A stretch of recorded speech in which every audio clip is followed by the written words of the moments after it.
សូមជម្រាបសួរបងប្អូនកូនសិស្សទាំងអស់គ្នាសម្រាប់ថ្ងៃនេះគឺជាថ្ងៃទី5ខែ8ឆ្នាំ2026អញ្ចឹងយកមកយកលេខលេខសំណាងរបស់យើងបន្តទៀត channel ស្រាប់របស់យើងគឺខូចហើយណាចាយើងមិនអាចបង្ហោះបានទៀតទេចាជួសជុលអត់បានអញ្ចឹងកូនសិស្សទាំងអស់គ្នាកុំភ្លេច subscribe នៅ channel ថ្មីរបស់យើងនេះមួយនេះផងណាចាហើយមុននឹងនិយាយយើងសូមអរគុណសម្រាប់កូនសិស្សដែលឈ្មោះស្រីហាក់ស្រីគឿននៅកំពង់ស្ពឺបងប្អូនគាត់ជូនយើង60000ចាបងគាត់20000បងគាត់30000បងគាត់30000ចាហើយនឹងអរគុណសិស្សឈ្មោះសេងនៅបាត់ដំបងចាចំនួន20000ក៏អរគុណកូនសិស្សឈ្មោះសេងផងគាត់អត់និយាយថាអត់យកទេតែយើងនិយាយពីម្ដងហើយគាត់ស្ដាប់អត់បានណាចាគាត់នៅតែហៅលេខកូដអញ្ចឹងយកទទួលយកចោះឲ្យគាត់បានលៀបបានជ័យណាចាហើយសម្រាប់មុខយ៉ាន20000ចា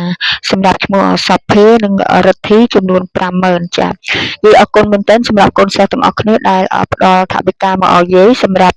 ទិញធូបទៀនទឹកអប់ថ្វាយដល់ផ្លូវក្នុងក៏ដូចជាឲ្យយាយបានញ៉ាំអាហារផ្សេងផងដែរយាយក៏បានប្រាប់ផ្លូវក្នុងរួចហើយអញ្ចឹងកូនសិស្សទាំងអស់គ្នាបួងសួងប្រាថ្នាសូមឲ្យថ្ងៃនេះបានលៀបបានជ័យចាសម្រាប់តម្រូវលេខសំណាងរបស់យើងមកសិនវិញគឺយើងចូលបានតិចមែនតើណាចាគេហៅថាអត់សូវល្អចានិយាយសុំក្តោបតិចណាព្រោះភ្លេងបនចាមកសមមិញលេខរបស់យើងចូលដែរគាត់ថាចូលតិចតួចចាប៉ុន្តែបើកូនសិស្សលេងអូសអត់ខាតទេណាមកសមមិញចាព្រោះមកសមមិញខ្ទង់អូសរបស់យើងគឺយើងចូលតាំងពីម៉ោង9កន្លះចាម៉ោង8យើងភ្លេចអីអត់បានដឹងទេចាយើងចូលតាំងពីម៉ោង9កន្លះចាទាំងខ្ទង់10ទាំងខ្ទង់20របស់យើងគឺចូលបានច្រើនណាចាហើយយើងបានលេខបុកត្រង់51ចាហើយនឹងហើយលេខដែលយើងបន្ថែមឲ្យថ្មីនោះ91ចាយើងបានចូលហើយនឹងប្រស្នាខ្ទង់ចិត្តគឺយើងឆ្លាញ់75វាមក78 73ណាចាអញ្ចឹងវាអត់ចូលចំខ្ទង់ទេចាអញ្ចឹងសម្រាប់លេខសំណាងរបស់យើងក្នុងថ្ងៃហ្នឹងគឺផ្លូវក្នុងប្រាប់ប៉ុសណាចាតែគាត់ថាយាយឃើញប៉ុសយាយប្រាប់កូនសិស្សទៅតែកូនសិស្សលេងតាមនឹងទាំងលេងតាមប៉ុសគ្រប់ប៉ុសចឹងណាចាសម្រាប់ប្រស្នាយកមិញគឺយាយសពឃើញមីងយាយគាត់ខឹងនឹងយាយចឹងណាចាគាត់ខឹងហើយគាត់យកជាប់កាប់យើងហ្នឹងយកមកកាប់ដីចា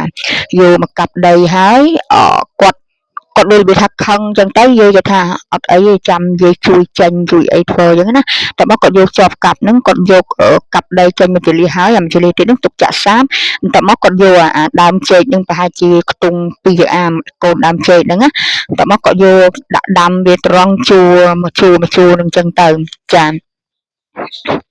បន្តមកទៀតក៏គាត់ដើរមកពីណានេះគាត់ប្រាប់ថាគាត់នឹងត្រូវ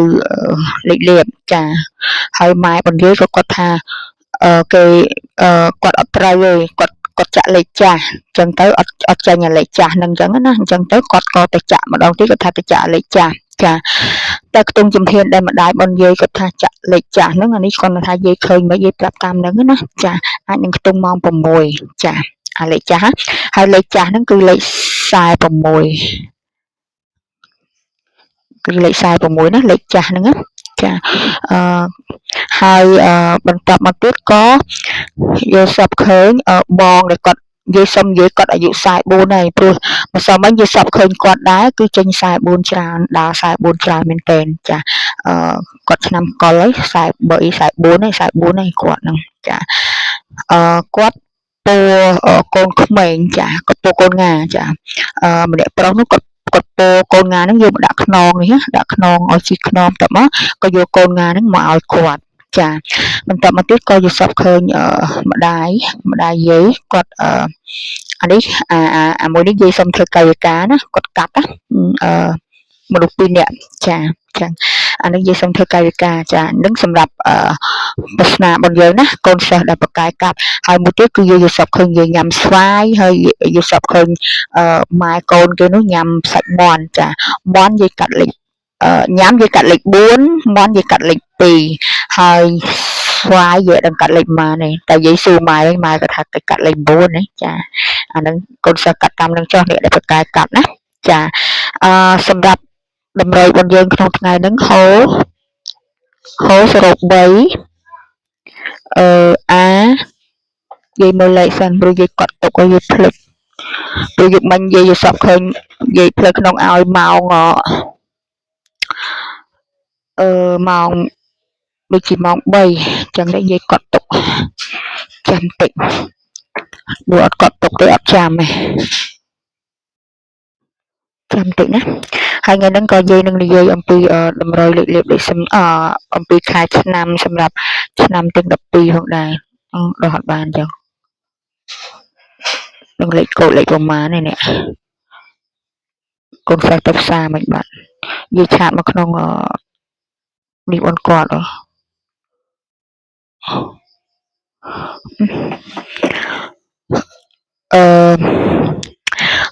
ពហោ03ប៉ុសអាប៉ុសអាគេនិយាយថា19តែគេសរសេរ23ណាប៉ុសអាចាប៉ុសអាគេថា19គេស្រែកថាចេញ19តែគេសរសេរ23ក្នុងការចេញហ្នឹងណាចាអានេះគឺឲ្យចេញតាមប៉ុសតែម្ដងណាចាអារូប B54 ចា C 27 D 50កុដចា D 50កុដចាអា3លេខអត់មានទេណាបងប្អូនកូនសិស្សទាំងអស់គ្នា3លេខយើងអត់មានទេចាអញ្ចឹងហូ03អាគេហៅ19តែគេសរសេរ23 B 54 C 27 D 50កុដចាអានេះនិយាយឃើញលេខប៉ុសណានិយាយប្រាប់ប៉ុសហ្នឹងហើយអញ្ចឹងកូនសិស្សទាំងអស់គ្នាគិតតាមការគូនឹងចោះណាចាហើយលេខមួយគ្រាប់ពិសេសដែលផ្លូវក្នុងហៅឲ្យគឺលេខទាំងអស់ផ្លូវក្នុងហៅឲ្យផ្លូវ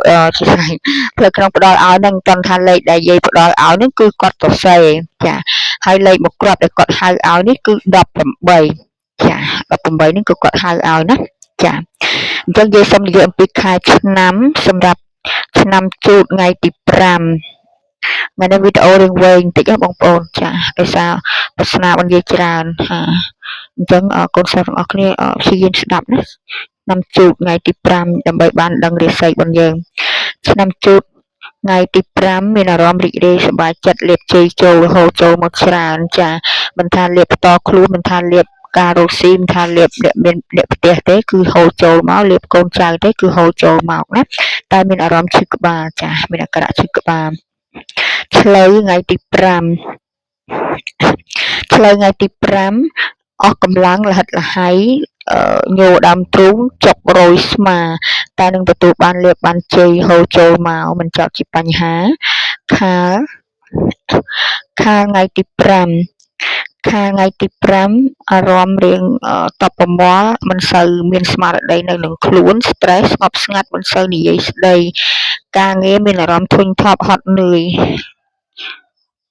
ខាលថោះថ្ងៃទី5ថ្ងៃទី5មានអារម្មណ៍សប្បាយចិត្តរីករាយទទួលបាននៅពរជ័យលាភជ័យទទួលបានអ្វីថ្មីថ្មីចាឆ្នាំថោះល្អតែសុខភាពអត់សូវល្អទេចារៀងខ្សោយរៀងវិលមុខតិចតិចរៀងអស់កម្លាំងរៀងឆាប់ហត់ចារោងថ្ងៃទី5រោងថ្ងៃទី5អារម្មណ៍រីករាយសប្បាយចិត្តការងារមុខរបរច្រើនតែហត់នឿយមានអារម្មណ៍ហត់នឿយតែហត់នឿយមិនអាចឈប់បានណាព្រោះការងារមុខរបរត្រូវតែបំពេញម្សាញ់ថ្ងៃទី5មានលៀបមានជ័យការរកស៊ីជួញដូរសំប្រកបល្អប្រសើរតែរៀងស្ងប់ស្ងាត់បន្តិចណាមិនសូវចង់និយាយស្ដីមមីថ្ងៃទី5អត់សូវជាល្អប្រហែលទេមានបញ្ហាstress ច្រើនគិតច្រើនខ្វល់ច្រើនមានអាការៈញ័រដើមទ្រូងអស់កម្លាំងលហិតលហៃឬមួយក៏អ្នកដែលមានបញ្ហាជាតិស្ករអាចនឹងមានជាតិស្ករចុះខ្លាំងមានបញ្ហាបែកញើសស្អិតចឹងទៅចាសម្រាប់រឿងបញ្ហាលុយកាក់មិនសូវបានដូចសមបំណងទេចារោគលិចទៅកើតចឹងណាចា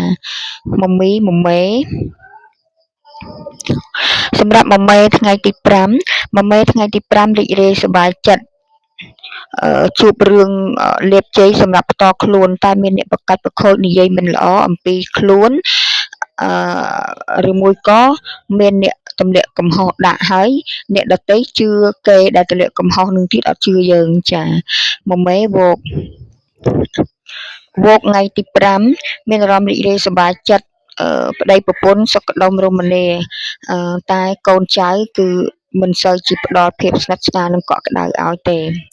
វោករកាថ្ងៃទី5រកាថ្ងៃទី5នឹងមានអ្នកផ្ទះបាត់បង់របស់ទ្រព្យឬមួយក៏អាចមានអ្នកផ្ទះមានបញ្ហាជំងឺឈឺដំកាត់ការរកស៊ីជួញដូរមុខរបរជាមធ្យមចាហើយអ្នកឆ្នាំរកានេះរៀងឆេវឆាវមួម៉ៅផងណាក្នុងថ្ងៃហ្នឹងចារកាច